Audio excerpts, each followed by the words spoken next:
Pierre-Alain Bessolo, je vais évoquer avec toi, n'est-ce pas, la formation que Papa Claude Olivier Adiaba a bien voulu mettre en place pour l'aboutissement heureux des mariages au sein du Kaddish. Il faut préciser à nos chers amis internautes que 2010 n'est que l'aboutissement. Avant ça, il y a eu, n'est-ce pas, une formation intense. Et je voudrais évoquer la formation biblique avec toi, si tu le permets.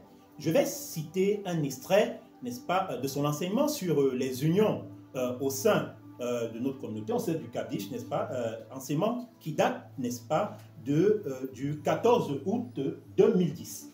Alors, il dit ceci. La formation biblique intense a consisté à vous aider à prendre conscience de l'amour et de la miséricorde que Dieu accorde à tous ceux qui l'accueillent dans leur vie en s'engageant à vivre dans la vertu. Pierre-Alain Bessolo, qu'est-ce qu'on peut en dire? Bon, Léonard, je suis tellement plein de joie. Ça se voit. Surtout que je fais partie de ceux qui ont suivi ce processus de bout en bout. D'accord. Il est vrai qu'au cours de ce processus, il y a deux dates importantes. Oui. D'accord. Le 14 août 2010 oui. et décembre 2010 également. Oui. Mais avant de donner ma pensée là-dessus, permets-moi, parce que je ne saurais me priver, n'est-ce pas, de lui retourner l'ascenseur, parce que c'est grâce à lui que j'ai pu savourer et que je continue à savourer cette joie-là. C'est Papa Claude Olivier Adiaba, comme j'aime souvent vous le rappeler, qui m'appelait au départ mon ami. Oui, oui. À envoyer la proximité, la confiance qui s'était installée entre nous. Oui. Hein? Et après, on est passé à Papa.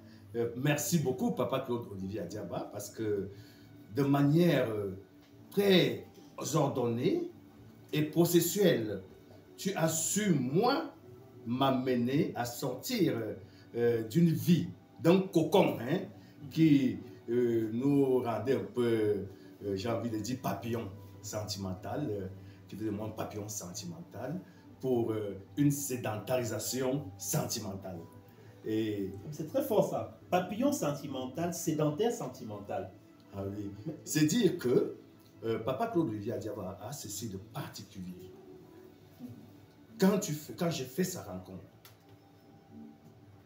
il impose le respect, le calme, la douceur, la capacité d'écoute. Et après t'avoir longuement écouté, il se montre très compatissant vis-à-vis de toi. Pierre-Alain, c'est en fait sa manière à lui d'enseigner, parce que ce que tu viens de relever là, c'est ce qu'il nous demande d'appliquer dans nos cours. Ah, effectivement. Donc, apprendre à écouter, à dialoguer, sans juger. Absolument, sans juger. Sans juger, sans condamner l'autre. Mais essayer de trouver des moyens adaptés pour l'aider à retrouver d'ailleurs la confiance en Dieu, la confiance en lui-même, l'espérance, et maintenant s'armer d'arguments, d'éléments pour s'engager dans cette voie de changement positif. Or, quand on parle déjà de changement positif, pour nous chrétiens, nous voyons Dieu. Alors, en tant qu'homme de Dieu, Papa Claude Olivier Adiaba nous a soumis à un long processus de formation pour nous faire prendre conscience du fait que nous ne pouvons rien faire de positif dans la vie sans Dieu. Surtout pas le mariage. Ah, bien sûr. On ne peut pas avoir un mariage réussi sans Dieu. Mais le mariage, vous voyez, c'est un don de Dieu en fait. Et c'est même dans le mariage que nous expérimentons, alors nous mettons notre foi en Dieu en pratique. Merci Pierre-Alain.